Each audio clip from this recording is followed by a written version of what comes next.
Halo semuanya, pada video ini kita akan membahas tentang software life cycle model. Dengan saya, yaitu Mustika Aulina. Nah, subtopik kita pada video ini yang pertama membahas tentang bug and fix, yang kedua ada waterfall, yang ketiga ada parallel development, dan yang keempat ada spiral. Oke, kita masuk ke subtopik pertama. Nah, bug and fix ini sering terjadi ketika kita membangun sebuah software ketika di dalam perkuliahan ya. Nah, kita membangun software dengan lakukan pengkodingan.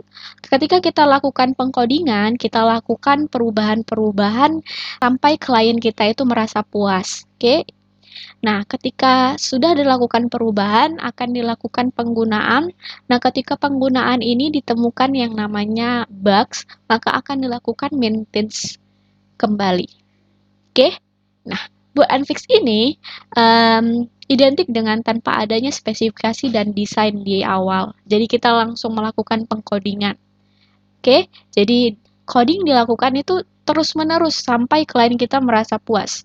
Oke, dan ini adalah merupakan aktivitas chaos, yaitu kacau, tidak ada aturannya. Oke, nah kapan bug and fix ini cocok digunakan? Yaitu ketika kita mau membangun sebuah software kecil. Nah, ketika kita membangun sebuah software besar, kita menggunakan bug and fix ini akan sangat berbahaya, sangat kacau nanti akhirnya. Maka dari itu, ketika kita mau membangun sebuah software besar, maka kita harus menggunakan yang namanya metodologi pengembangan.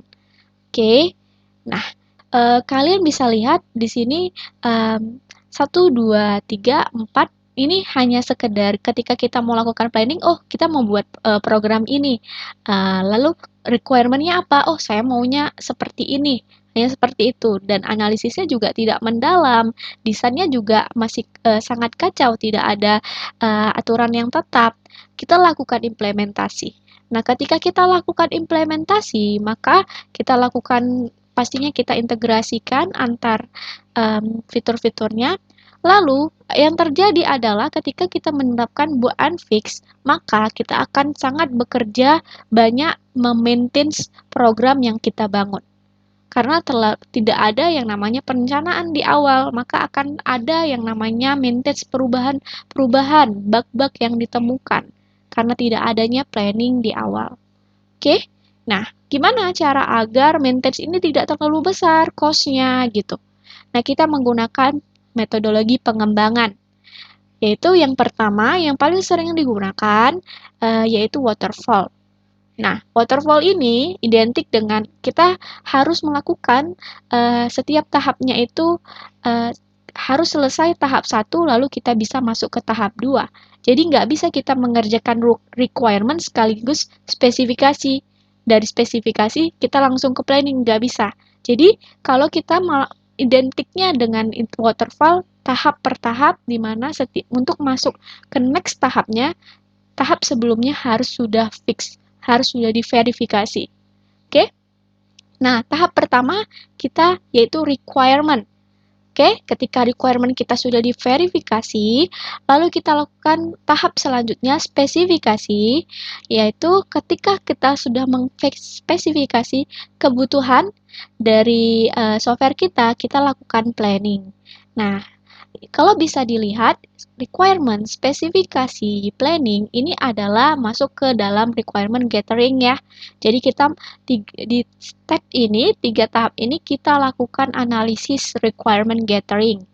Oke, nah kalau sudah jelas apa yang mau dibuat requirement-nya, kita masuk ke dalam tahap desain. Nah, di desain kita lakukan lagi verifikasi kepada klien, apakah desainnya sudah oke? Kalau sudah oke, kita baru bisa masuk ke implementasi. Nah, di dalam implementasi kita lakukan testing code-nya. Nah, kalau sudah fix, kita sudah tidak menemukan yang namanya bug, maka kita akan integrasikan semua program kita. Tentunya kita testing lagi nih. Oke? Nah, ketika sudah diintegrasi, sudah oke, maka kita masuk ke operation model. Jadi, di program kita digunakan nih sama user. Oke. Nah, kalau sudah digunakan biasanya akan ditemukan yang namanya bug. Nah, gimana cara memaintenance-nya? Maintenance ini juga ada stepnya, aturan-aturannya sendiri ya, yang disepakati tentunya. Nah, biasanya maintenance ini kita lihat dulu apabila bugs-nya bisa dilakukan tanpa merubah yang namanya kebutuhan, maka kita bisa langsung ke step implementasi. Oke? Nah, apabila harus perlu yang namanya perubahan kebutuhan, maka kita harus pindah langsung ke step spesifikasi requirement lagi. Oke, ketika sudah masuk ke sini, kita menjalankan proses ini tahap per tahap lagi. Seperti itu selalu berulang. Oke, nah di waterfall setiap tahap didefinisikan dengan jelas fungsi, tujuan, aktivitas, dan dokumentasinya. Nah, seperti yang sudah saya bilang, tahapan berikutnya ini tidak akan bisa dimulai sebelum tahapan sekarang itu selesai. Jadi kita nggak bisa mengerjakan dua tahapan sekaligus. Nah, gimana kalau mau melakukan proses backward? Backward ini adalah dari integrasi ke implementasi, desain. Nah, ini harus ada prosedurnya dan aturan yang jelas, serta nggak boleh dilanggar. Jadi ketika kita mau, contoh kita sudah melakukan yang namanya integrasi, lalu kita lihat, wah ini ada kesalahan, gimana cara untuk backward ke atasnya, ini harus ada aturan yang dibuat di dalam waterfall. Oke? Nah, apa sih kelebihan waterfall? Yang pertama pastinya disiplin. Karena apa? Karena kita tidak bisa lanjut ke tahap sebelumnya kalau tahap sekarang nggak selesai. Dan setiap tahapnya itu ada yang namanya dokumentasi. Oke, jadi kalau waterfall ini sangat identik dengan dokumentasi di setiap tahapnya. Dan ketika kita menerapkan yang namanya waterfall, maka produk kita yang dihasilkan itu selalu diperiksa kembali. Bisa dilihat setiap tahap ada yang namanya verifikasi kembali. Verifikasi, ketika sudah diverifikasi, maka kita bisa lanjut ke tahap berikutnya. Nah, kekurangannya apa? Kekurangannya ya user mendapat rincian dokumennya itu ya sangat panjang dan identik ketika kita mempunyai yang namanya dokumentasi yang panjang, biasanya bosan ya untuk dibaca.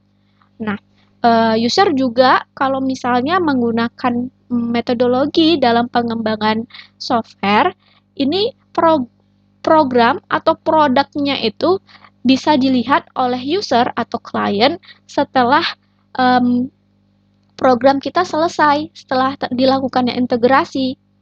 Jadi ketika kita lakukan di dalam tahap desain, kita ya hanya bisa melihat desain aja. Untuk melihat hasil akhirnya, kita tunggu sampai tahap terakhir, integrasi. Oke, nah tentunya ketika kita melakukan tahap per tahap ini butuh yang namanya waktu yang cukup panjang atau cukup lama. Oke, nah kapan waterfall ini cocok digunakan? Cocok digunakan ketika kita mau membangun sebuah software yang udah jelas requirement-nya, lalu sedikit dengan perubahan. Karena kita bisa lihat di waterfall ini, ketika kita mau melakukan perubahan atau backward itu akan sangat susah karena ada aturan yang dibangun. Oke, jadi biasanya waterfall ini diterapkan ketika kita sudah fix dengan apa yang mau dibuat. Oke, nah metodologi pengembangan yang kedua yaitu ada yang namanya parallel development. Nah, paralel kita bisa mengerjakan dua aktivitas sekaligus ya, paralel. Nah, apa-apa aja tahapannya?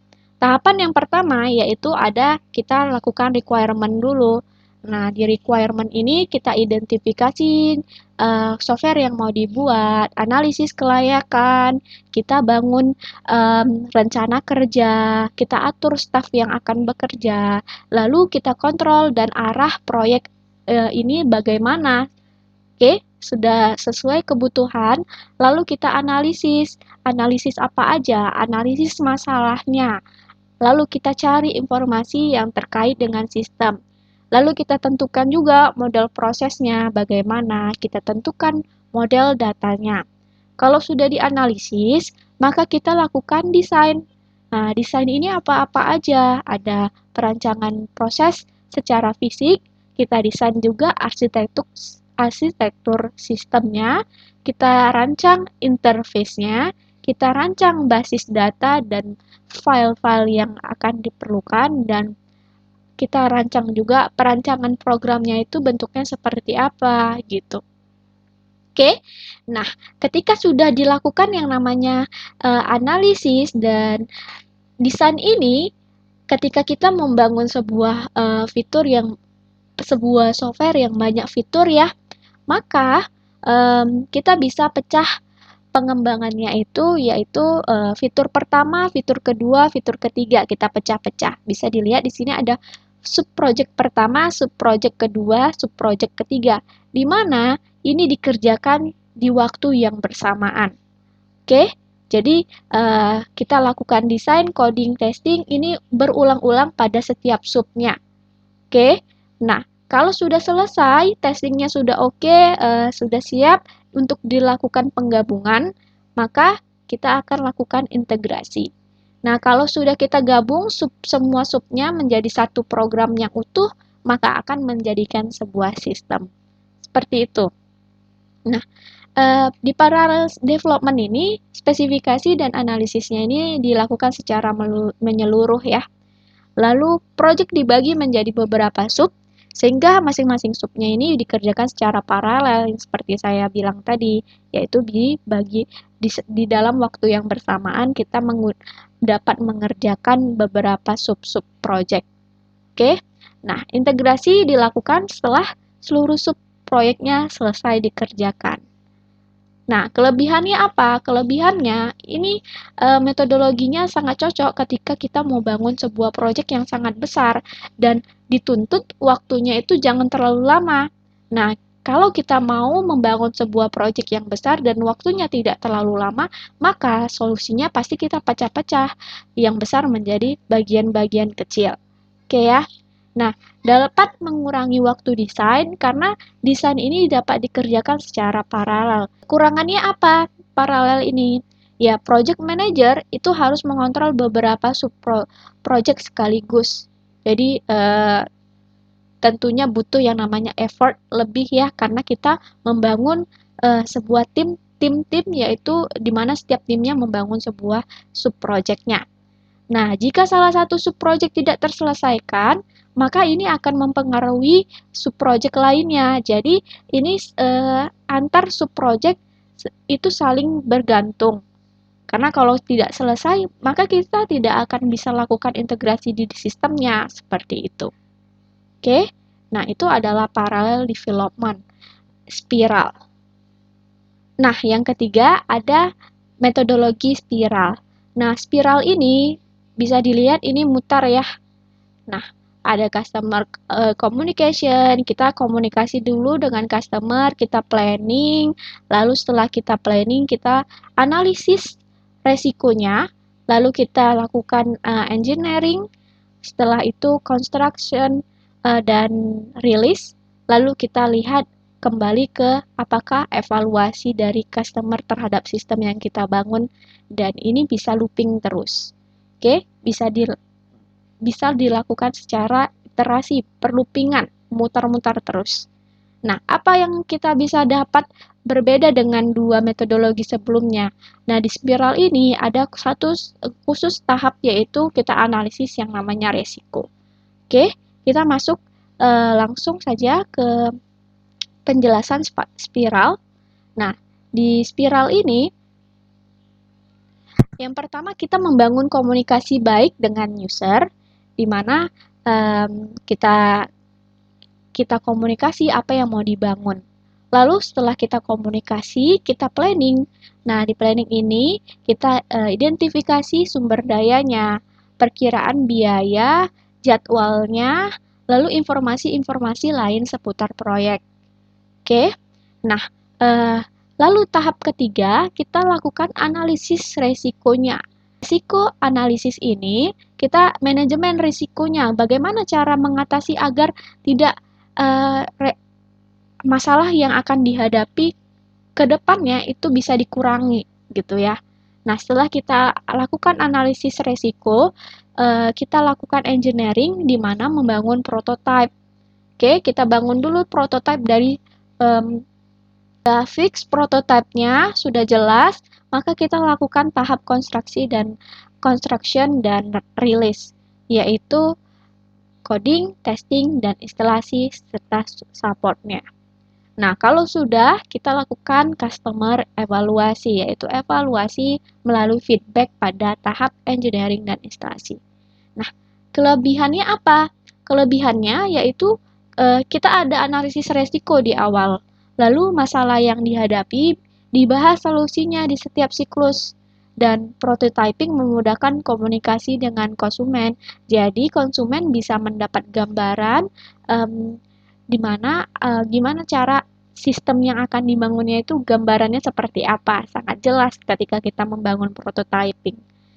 Nah, kekurangannya spiral ini apa?